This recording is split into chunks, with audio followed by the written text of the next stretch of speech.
Welcome back to another episode of Sip2Tally's Films. I'm your host, Coach Evans. Let me slide over and get in the middle.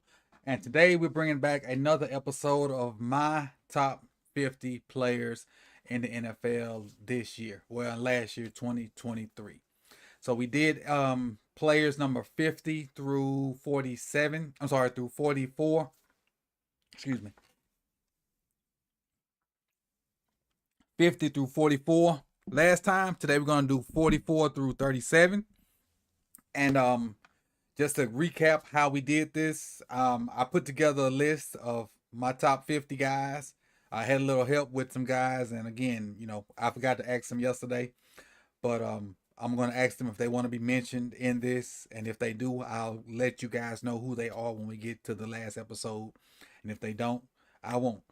But I think I put a list together of about 60 or 70 guys, and then I start filtering those guys out into a list of who's better than who and whatnot.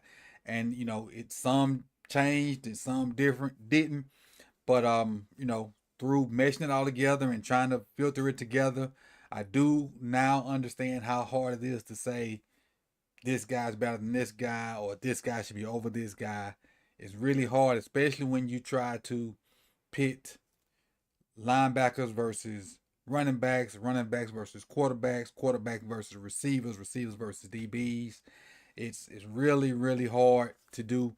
And if you put 50 people in a room, you'll probably come up with 50 different lists. So at this point, you guys put whether you agree or disagree with the guys I have on this list. I really haven't seen but one person disagree with the first set. Somebody put they didn't like the fact that CJ Stroud was 50, but they didn't elaborate. They just said CJ Stroud at 50, and they didn't elaborate on it. So, go back and look at the first episode, see if some of those guys should be higher or lower. Comment on that, and then let's get started with today's episode. Again, we're starting at number 43. Shout out to T Sizzle. I appreciate you for coming through. Brandon Bazel, Jared Green, and anybody else. Daniel Berry, I see you out there too. So I appreciate you guys for coming through, and let's get started. Number 43 on the list, Jeffrey Grind Simmons. Again, root to the Bros. Another shout out to the member of Omega Sci-Fi. Jeffrey Simmons played in 12 games last year, 47 pressures, and again, pressures are sacks, hurries, and QB hits combined. So he had 36 hurries, 6 sacks, 5 QB hits, and 10 tackles for loss. Now, his significant game for the year, a Week 5 win versus the Falcons. He had 5 tackles, 2 TFLs, 2 sacks, and 1 forced fumbles. Now, what I like about Jeffrey, mean. He's just a mean sun gun in the middle, playing either 1 tech, 3 tech, and can pop out and play some 5. And he's super duper athletic. I've told a bunch of stories about playing against Jeffrey Simmons all through not playing, me coaching against him throughout his high school career, and he played at Mississippi State. But he's super duper athletic, just amazing talent. Like, he was so good in high school that we just chose to never block him. Wherever he was, we just read him. If he was on the end, we read him. If he was at 3 technique, we read him. If he was at 1 technique, we read him. Because there was no sense trying to block him because we couldn't. So coming in at number 43 is Jeffrey Simmons. And I think he has the potential to be mentioned in that realm of the next great defensive lineman if he ascends and takes that next step. Especially with Aaron Donald retiring, he could be up there and mention him with the likes of Quentin Williams and some of those other guys that are those high-level interior defensive linemen. Let's go on to number 42.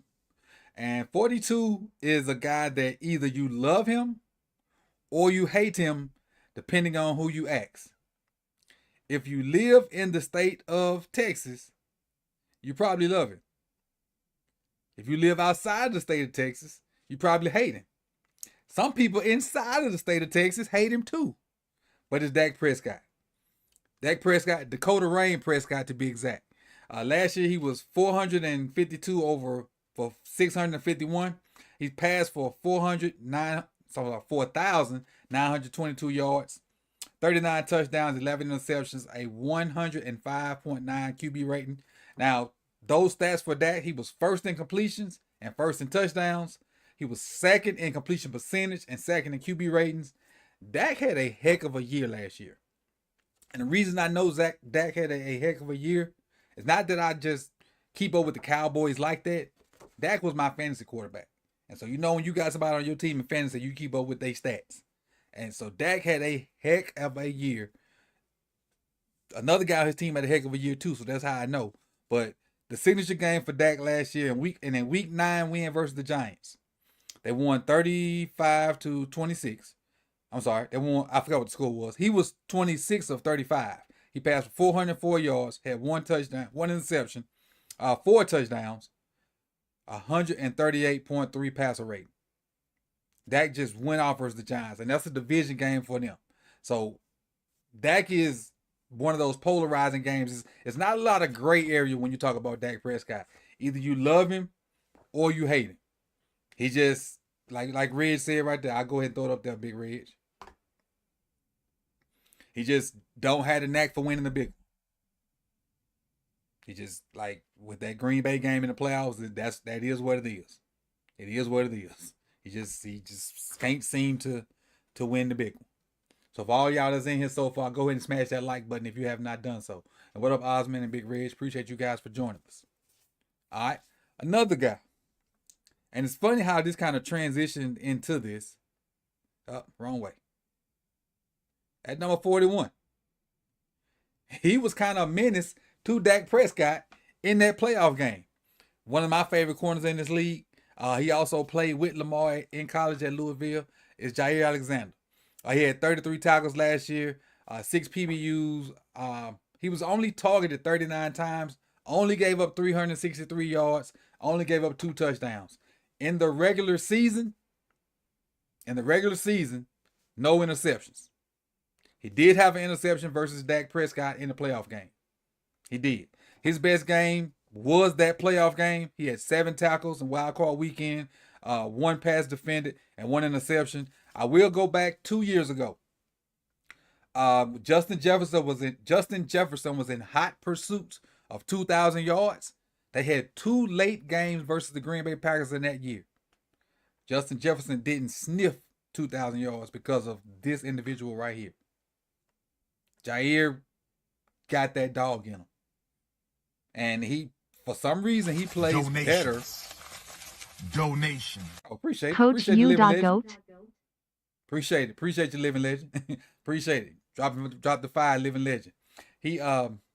Jair got that dog in him, and he seems to get up for bigger games. The better the receiver, the better he plays for some strange reason. I don't know if he just don't be interested when they play average guys, but when he plays the likes of Justin Jefferson, CeeDee Lamb, them big time guys, he get up and get after it. So coming in at number 41, Jair Alexander.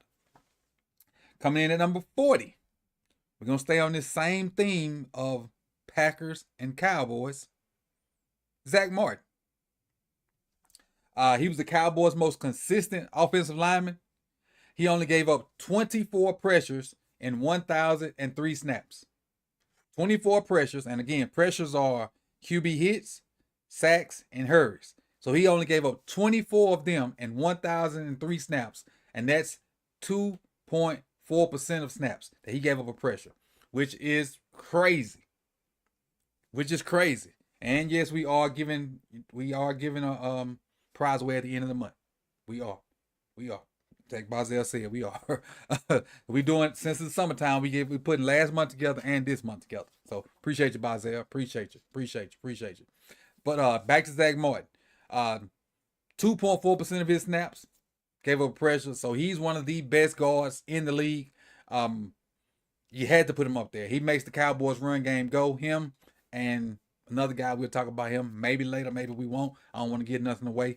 But he's one of the reasons the Cowboys offensive line is so good.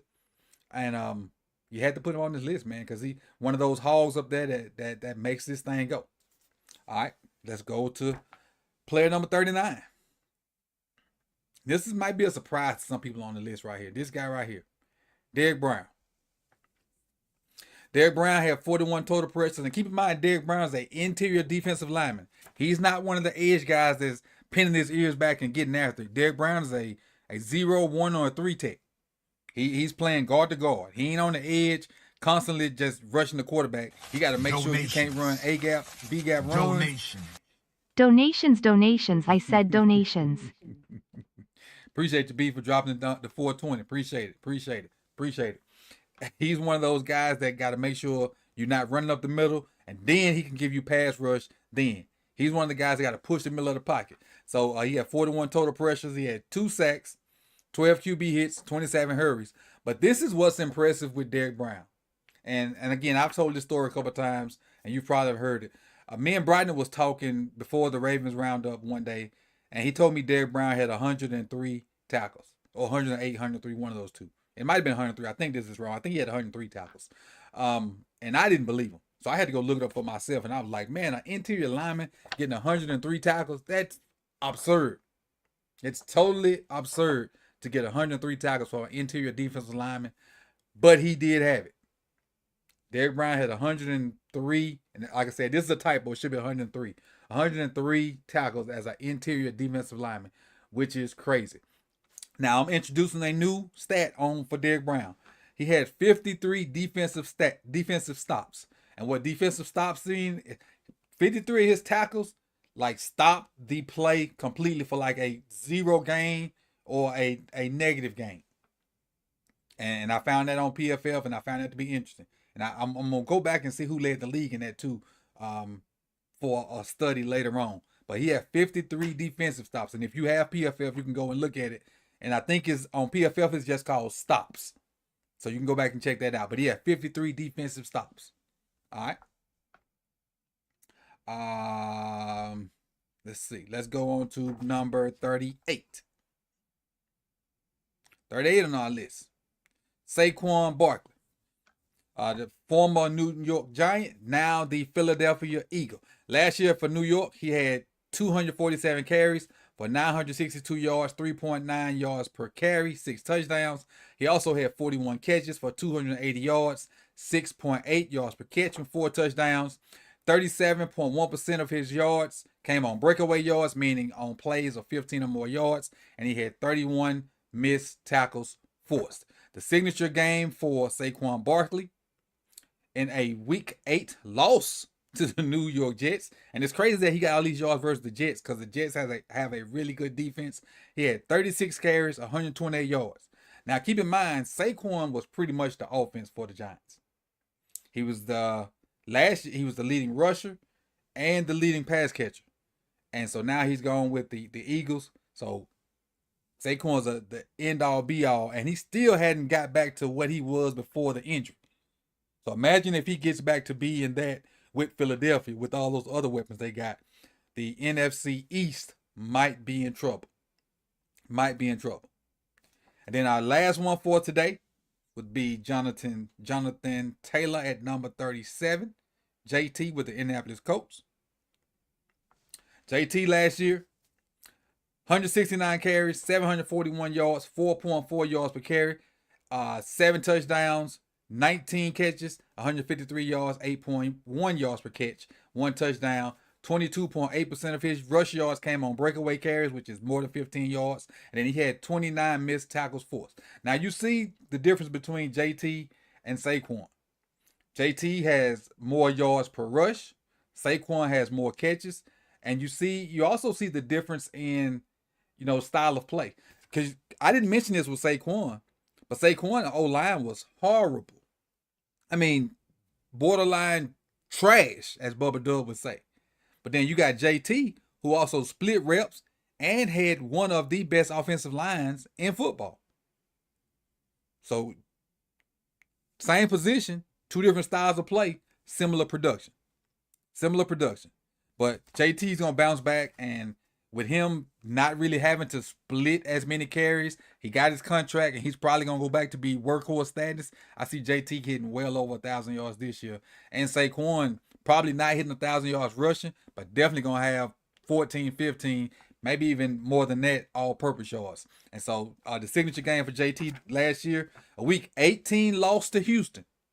A week 18 loss to Houston. He had 30 rushes, 188 yards, 6.27 yards per carry, and he had a touchdown. They actually lost that game 19-23. So let's go back through the ones for today. Number 37, Jonathan Taylor. Number 38, Saquon Barkley. 39, Derrick Brown. 40, Zach Martin. 41, Zaire Alexander. 42, Zach Prescott. And then 43, Jeffrey Simmons. So that's the recap of our Sip to Tally top 50 players so far on what's this? Thursday, June 27th, 2024. And so we'll be back Tuesday with our next installment. I appreciate you guys for coming out, man. You could have been anywhere in the world, but you chose to be here with me. And don't forget, at 7 o'clock, the more Sip to Tally Power Rankings will be over there. And you got team number 21, if I'm not mistaken. So check that out. Go get you something to drink, get some popcorn, come back, meet me over there for that. And I appreciate y'all, man. Hey, hit that like button, hit the subscribe, share it on your socials. And that's what I got for you. Peace and love. I'll answer your question in a second. Let me hit my end screen thing and I'll answer your question about Zach Orr. All right, where is it? How do you feel about Zach Orr's defensive mindset? I don't know his defensive mindset yet, Kevin. He haven't done anything yet. I know it once I see it. I got to see it in action first. We don't know. We don't know.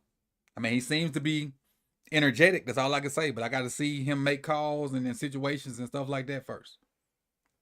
Appreciate you, Peacock. Appreciate it. That's what I try to entertain. Try to entertain and bring knowledge also.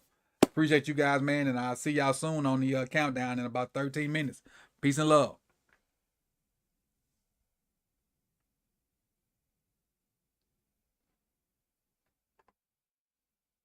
Let's see something. I got to check something before I get out of here. Let me check something before I get out of here. Yep, it worked. All right, now